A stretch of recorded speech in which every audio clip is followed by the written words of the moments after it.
Abrimos el debate y damos la palabra a la señora asambleísta Elizabeth Cabezas.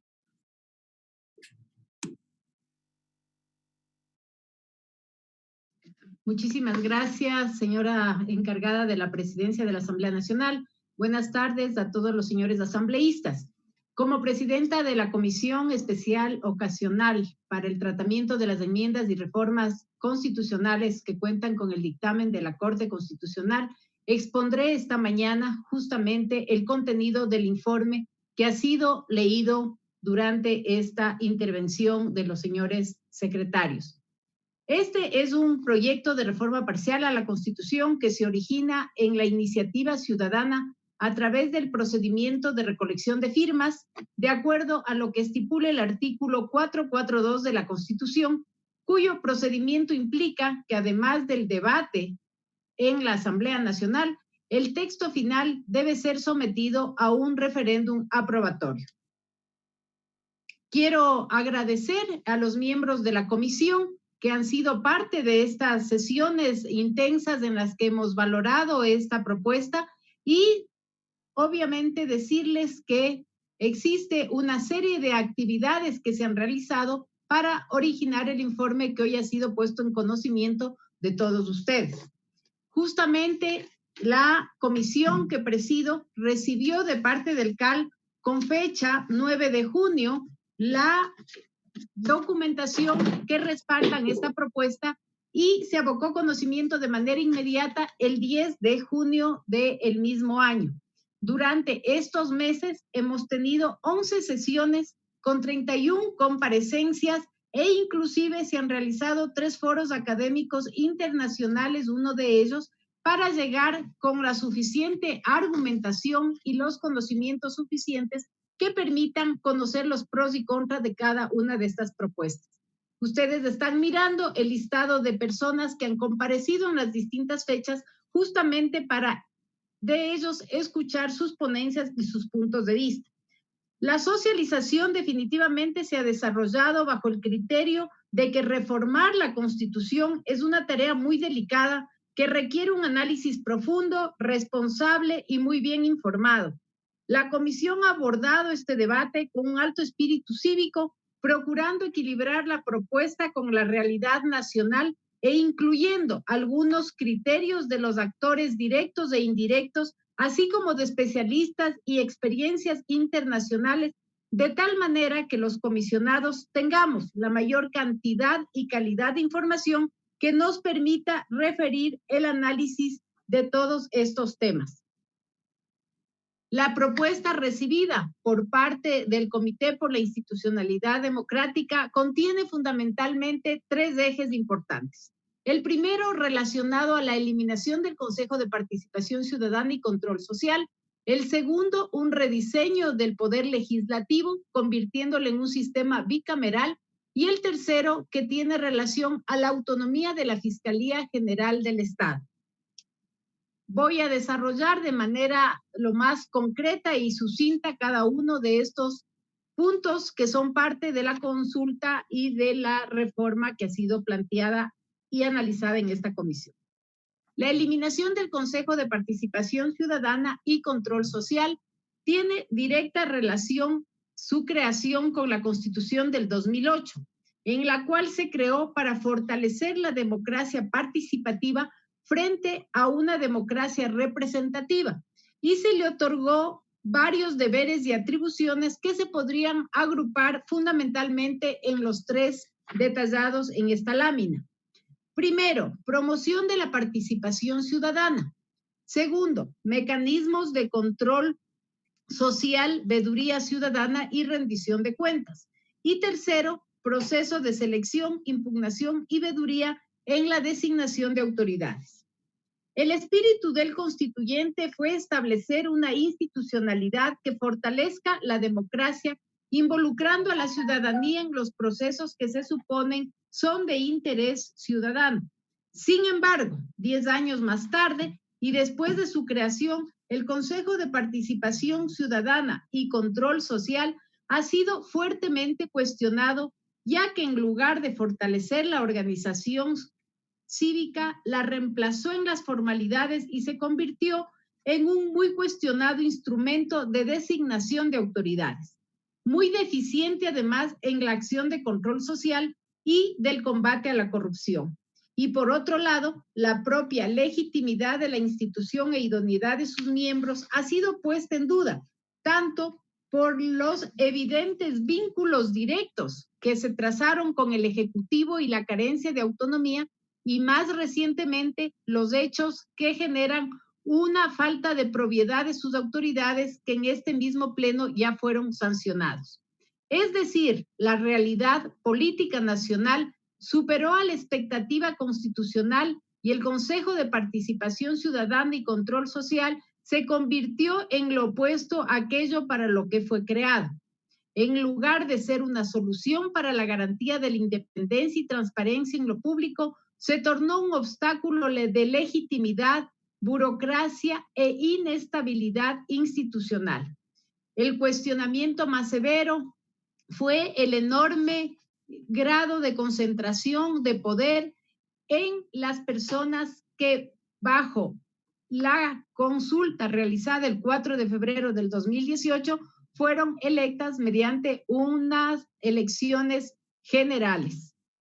Las facultades referentes a la participación ciudadana, control social y rendición de cuentas y lucha contra la corrupción se encuentran además determinadas en otros cuerpos legales, incluso dentro de la misma función de transparencia y control social, la Contraloría General del Estado, la Fiscalía General e incluso en la Defensoría Pública, contraviniendo así el principio de eficiencia del artículo 227 de la Constitución y el artículo 9 del Código Orgánico Administrativo, que manda a evitar las duplicidades.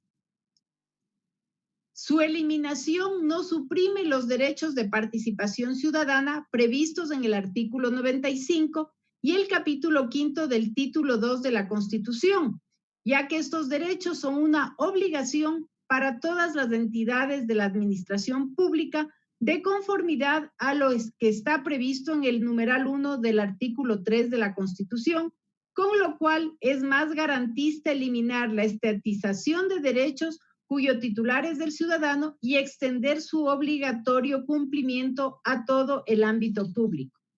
El control social es facultad inherente de la sociedad y no le pertenece a un órgano estatal institucionalizarla administrativamente. El control social y la participación ciudadana es una contradicción en el concepto mismo y según el propio dictamen de la Corte Constitucional, los derechos de participación radican en la autonomía de las personas y no en la potestad de ningún órgano público. En cuanto a la rendición de cuentas, esta es una obligación de todas las autoridades y el órgano llamado a reclamar el cumplimiento es la legislatura y su función de fiscalización. Las autoridades que fueron electas y que son electas por el Consejo de Participación Ciudadana están detalladas justamente en el siguiente cuadro: los superintendentes, la función judicial, los miembros de la función electoral y los órganos autónomos como Procuraduría General del Estado, delegados del Instituto Ecuatoriano de Seguridad Social, miembros de la Conferencia Plurinacional e Interculturalidad de Soberanía Alimentaria. En los artículos 208, 209 y 210 se determina esta potestad de designación de autoridades, las mismas que tras la desaparición de este órgano pasarían al Poder Legislativo. Los mecanismos de designación son vía ternas enviadas del Ejecutivo, mediante concursos públicos de mérito y oposición, y también nominación de otras funciones del Estado. Siguiente, por favor.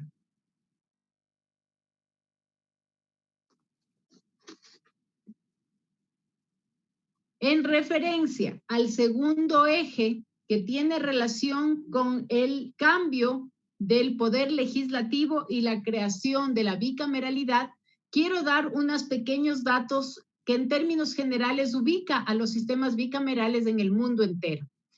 110 países del mundo tienen una sola cámara, mientras que 75 países tienen congresos bicamerales. La mayoría de estos estados que tienen bicameralidad son estados federales. En cambio, en América Latina tenemos países con bicameralidad como Argentina, Bolivia, Brasil, Chile, Colombia, México, Paraguay, República Dominicana, Uruguay y Costa Rica, que tienen modelos bicamerales. En cambio, una sola cámara está rigiendo en los países de Cuba, Ecuador, El Salvador, Guatemala, Honduras, Nicaragua, Panamá, Perú y Venezuela. Cabe mencionar que en el Ecuador el sistema bicameral ya existió y de hecho al regreso de la democracia en el año 1979 y con la constitución de ese año se retoma el sistema y se hace el cambio a un sistema de una sola cámara. Posteriormente, con la constitución del 2008, el Congreso Nacional pasa a denominarse Asamblea Nacional, que es el modelo actualmente vigente.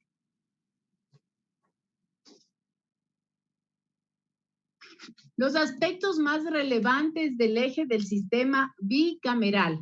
Fundamentalmente, la creación de una Cámara de Senado que coexista con la Cámara de Representantes. El Pleno de la Asamblea Nacional estaría conformado por los integrantes de ambas cámaras.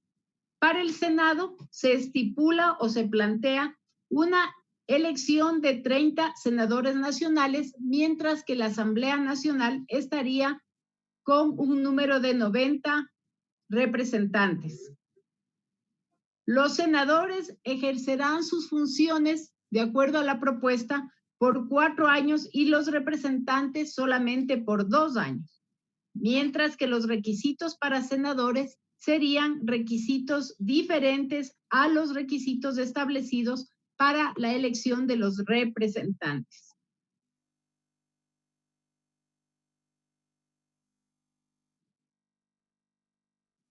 ¿Cuáles son las atribuciones más importantes que están establecidas para la Cámara de Senado? Primero, participan en el proceso de formulación de leyes, igual que los representantes. Segundo, pueden aprobar o negar los tratados internacionales en los casos que correspondan. Tercero, aprobar informes de presupuesto general del Estado y de la programación cuatrianual remitido por la Cámara de Representantes. Conocer y resolver los juicios políticos que la Cámara de Representantes plantee como ponente. Quinto, designar en orden de puntuación a las máximas autoridades de los distintos funciones del Estado y distintas instituciones autónomas, como son Procuraduría General del Estado, Contraloría General, Fiscalía, Defensoría del Pueblo, Defensoría Pública, Superintendentes, entre otros. Sexto, intervenir en los procesos de designación de su competencia de acuerdo con el procedimiento previsto. Séptimo, declarar con la votación de las 2/3 partes de sus integrantes, previo pedido de la Cámara de Representantes, el impedimento para ejercer el cargo de presidente o presidenta de la República por incapacidad física o mental permanente. Autorizar con la votación de las 2/3 partes de sus integrantes el enjuiciamiento penal del presidente o presidenta de la República, vicepresidente o vicepresidenta de la República. 9. Resolver el enjuiciamiento político de acuerdo con las disposiciones de la Constitución. 10. Declarar con sus 2/3 partes de votación el abandono del cargo de la presidenta o presidente de la República después de haber transcurrido 30 días de ausencia injustificada. 11. Conceder licencia al presidente o presidenta de la República, igualmente al vicepresidente o vicepresidenta de la República, hasta por 3 meses. Aceptar la renuncia del presidente o presidenta de la República. Entre las atribuciones más importantes de la Cámara de Representantes tendríamos participar también en el proceso de formulación de leyes, emitir informes sobre la proforma del presupuesto general del Estado y la programación presupuestaria cuatrianual, revisar la ejecución del presupuesto general del Estado del año anterior, y la revisión tendrá por objeto conocer los resultados de la gestión financiera y el cumplimiento de sus objetivos. 4. Revisar y revocar los decretos de estado de excepción dictados por el presidente o presidenta de la República en cualquier momento con el voto favorable de las 2/3 partes de sus miembros. 5. Iniciar los procesos de juicio político y, de ser el caso, presentar la respectiva acusación ante la Cámara del Senado. 6. Intervenir en los procesos de designación de autoridades de su competencia de acuerdo con el procedimiento previsto en la Constitución. 7. Solicitar a la Cámara de Senado, con la votación de las 2/3 partes de sus integrantes, que se declare el impedimento para ejercer el cargo de presidente o presidenta de la República por incapacidad físico-mental permanente, previo a certificación por un comité de médicos especialistas. 8. Conocer amnistías por razones políticas de indultos por motivos humanitarios con el voto favorable de las 2/3 partes de sus integrantes. No se concederán amnistías o indultos por delitos cometidos contra la administración pública, delitos de lesa humanidad, secuestros y homicidio por razones políticas.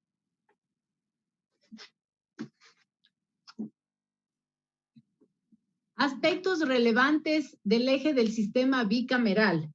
La eliminación de los asambleístas alternos. En caso de ausencia del principal, se llamará al siguiente que tenga mayor votación. El tiempo que dure la inmunidad parlamentaria no debe considerarse en la prescripción o abandono de los procesos penales. Modifica las funciones del Consejo de Administración Legislativa, eliminando las referentes a la calificación de los proyectos de ley.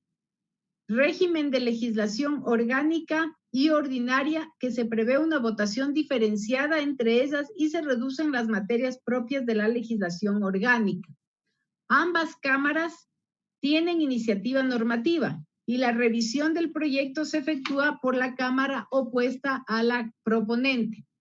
El presidente de la República no puede presentar un texto alternativo al objetado en el veto parcial, y las leyes urgentes ya no se limitarían a materia económica y se aprobarían por la Cámara que elija el presidente de la República. Se elimina la figura de muerte cruzada. Para fiscalización, la Cámara de Representantes sería acusador ante el Senado.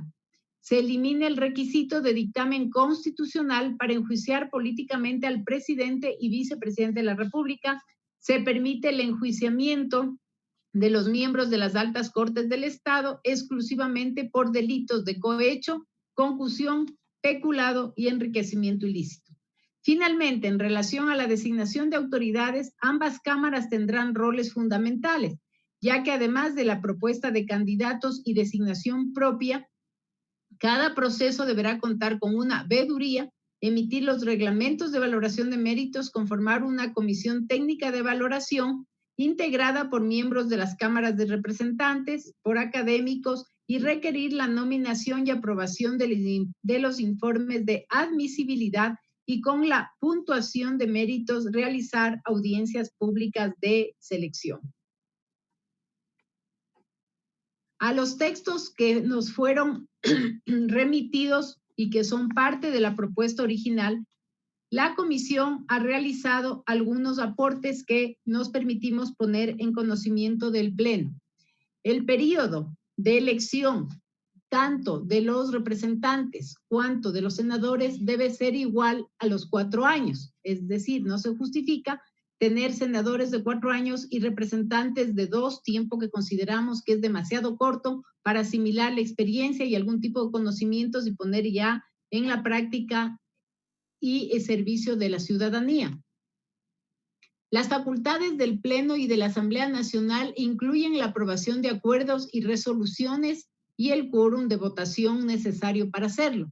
Las prohibiciones, se ha incluido una prohibición del desempeño de funciones públicas y privadas, y se ajustó la prohibición a lo que contempla el numeral 6, es decir, abusar de las facultades o ejercerlas de forma fraudulenta o maliciosa, para que esto sea desarrollado en la Ley Orgánica de la Función Legislativa que justamente estamos debatiendo. La organización interna en cuanto a los nombramientos de secretario y prosecretario de cada Cámara, así como los reemplazos en casos de ausencia de los mismos. Para la integración del CAL se da mayor peso a la representación de la Cámara de Representantes por el número que justamente representan y por el rol de representar a la mayoría de los ecuatorianos. En proyectos urgentes, el presidente de la República puede enviar proyectos de ley urgente solo en materia económica y no en cualquier materia como estaba planteado. El trámite de formulación y aprobación de las leyes se ajustó a la conformación de una Cámara bilateral. Facultades de fiscalización, se incluye el juicio político a fiscal general por cuanto el proyecto lo había omitido. Y designación de autoridades, se reconfiguró la integración del Consejo de la Judicatura. Siguiente, por favor.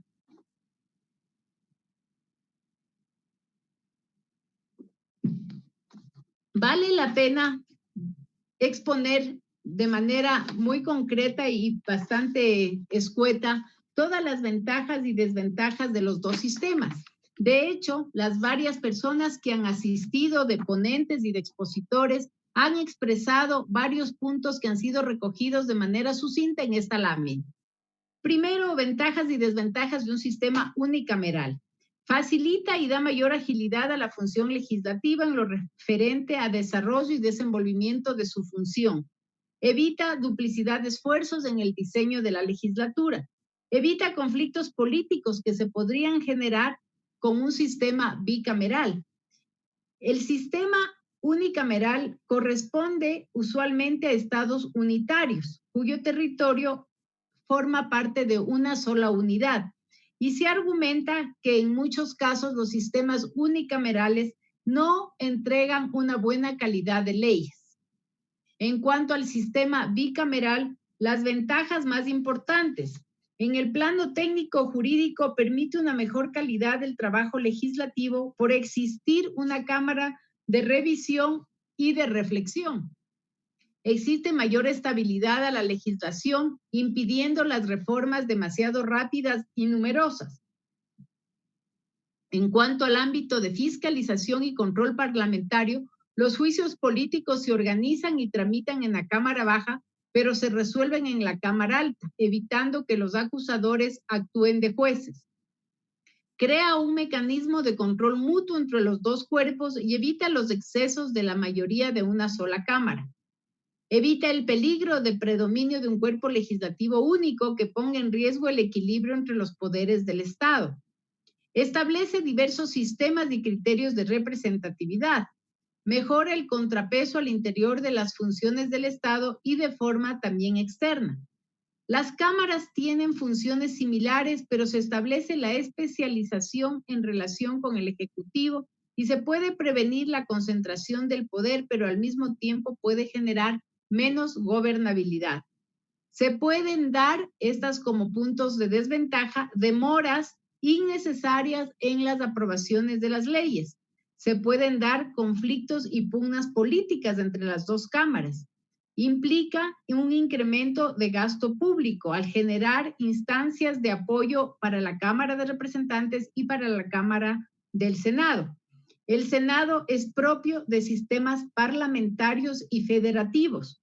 En el sistema bicameral es complicado que los partidos pequeños puedan tener miembros y representación, y las principales decisiones institucionales recaerán en un grupo muy reducido de representantes que además no tienen la legitimidad derivada de la diversidad y equidad a la que representan. Los dos sistemas, bicameral o monocameral, no son buenos ni malos per se. Ecuador sí ha tenido la experiencia en los dos casos y ha reflejado varias de las desventajas que aquí han sido señaladas. Justamente por eso se decidió en su momento regresar a un sistema unicameral. Existen diferentes criterios a este respecto entre los integrantes de la comisión, así como de todos quienes han sido ponentes dentro de la comisión. Pero debemos tener en cuenta que esta reforma implica una cadena de cambios adicionales que incluyen proyectos de reformas que van más allá de la mera conformación y que deben ser atentamente analizados. En este aspecto, la Comisión ha planteado los distintos criterios sin llegar a una unanimidad sobre este punto. Es por ello la importancia de que este tema sea ampliado y debatido ampliamente por el Pleno de la Asamblea Nacional con el fin de recibir diferentes aportes de las distintas bancadas para tomar la mejor decisión para el país y para la función legislativa. De hecho, el inmenso deterioro que este rato tiene la credibilidad y la confianza del Poder Legislativo lleva a pensar que un cambio de su arquitectura podría en algo mejorar justamente esta falta de credibilidad y retomar la confianza en la ciudadanía.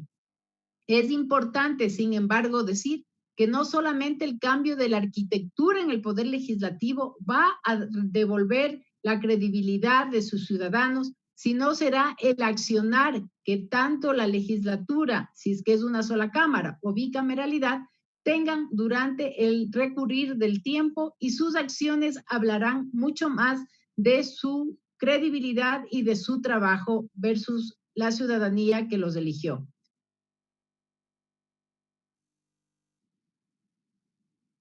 La tercera y última de los, el tercero y último de los ejes que están planteados dentro de esta iniciativa que ha sido conocida y debatida ampliamente por la Comisión, trata sobre el eje de la independencia de la Fiscalía General del Estado.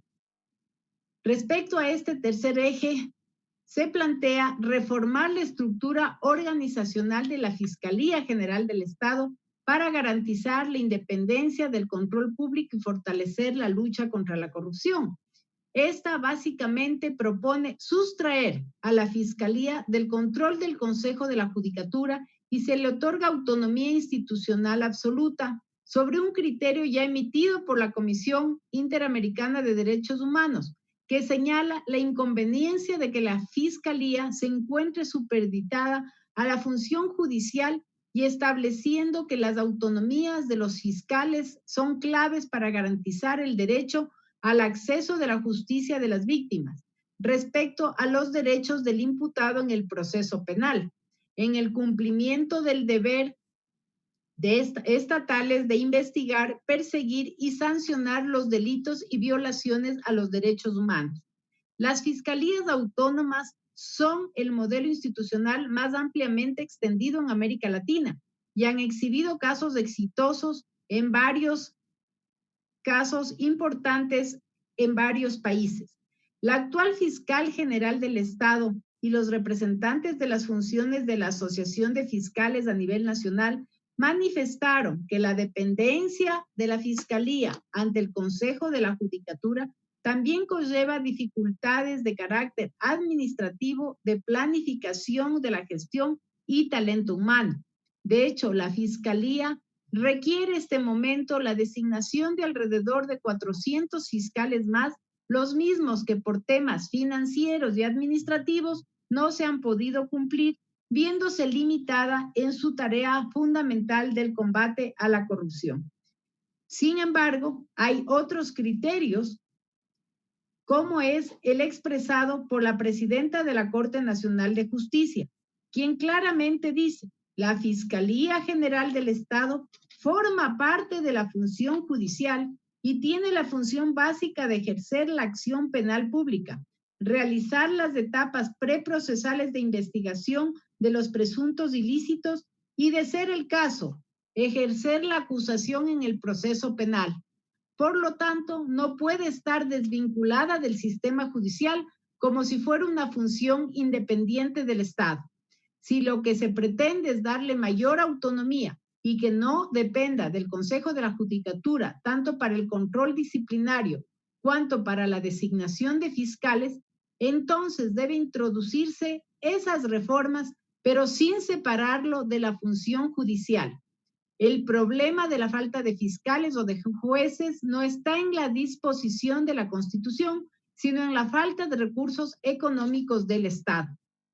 La presidenta del Consejo de la Judicatura también expresó sus preocupaciones y dijo: se confunden los términos autonomía e independencia. El Consejo de la Judicatura ha precautelado el acuerdo, de acuerdo a la Constitución, tanto la autonomía de los órganos como la independencia de la justicia. Este proyecto, en su texto original, reforma la estructura organizacional total de la Fiscalía General del Estado y incluye todo un capítulo que se crea la sección quinta en el capítulo séptimo, en donde se habla de la administración pública y de manera particular de la Fiscalía y de su independencia. Algunos de los principales criterios para el análisis de la independencia de la Fiscalía son los siguientes. Es importante distinguir entre el criterio de independencia y el criterio de autonomía administrativa y financiera. La Fiscalía es parte de una triada fundamental del sistema judicial y su separación estructural debe ser profundamente analizada. La Constitución ya reafirma la independencia interna y externa de los órganos que hoy conforman la función judicial para el ejercicio de sus funciones, inclusive de la Fiscalía General del Estado.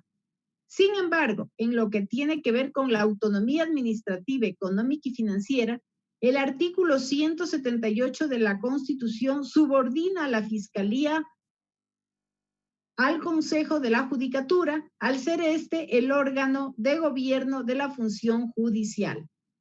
La Fiscalía General del Estado, para el ejercicio y cumplimiento de su potestad prevista en el artículo 195, goza de independencia absoluta, lo que implica autonomía administrativa, económica y financiera, es decir, autogobierno sin sujeción y gobierno de otra institución del Estado.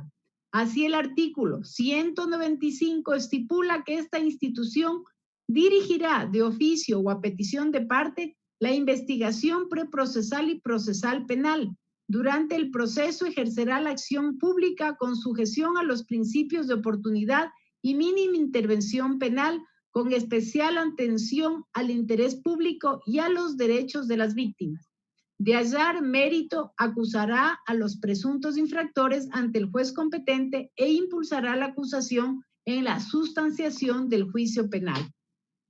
Por ahora, la comisión a este respecto tiene un criterio mayoritariamente a favor de la propuesta de la autonomía, pero dada la importancia y la relevancia de esta decisión, hemos considerado pertinente y responsable que sea el Pleno de la Asamblea el que pueda analizar y aportar con sus criterios, comentarios y recomendaciones sobre este importante tema. La autonomía total prácticamente convierte a la Fiscalía en una instancia totalmente independiente. La autonomía ya existe en la Constitución y es posible que se requiera una interpretación más detallada y una reestructuración más precisa en lugar de una reforma constitucional. Y se deberá establecer una figura y un procedimiento concreto que permita la evaluación de desempeño, fiscalización y control de la Fiscalía, pero dado el poder de acusación e investigación penal que posee, puede en determinado momento convertirse en una pugna de poderes de muy alto impacto en la institucionalidad democrática. Finalmente, quiero comentar que este informe incluye varias preguntas y cuestionamientos aún al proyecto que ha sido presentado y enviado y que deberá ser ratificado en un referéndum aprobatorio. Quiero además indicar que en función a lo que establece el artículo 442 de la Constitución de la República, hemos estimado unos tiempos que seguirán a las sesiones de debate en este primer instancia de debate de la propuesta de ley. De hecho, el mismo artículo determina un plazo de 90 días para un segundo debate. Por lo tanto, de concluirse los plazos como se prevén o como se han planificado, podríamos tener una propuesta concluida para finales de diciembre y podría darse los tiempos que permitan que esto sea consultado a los ciudadanos en febrero del 2021.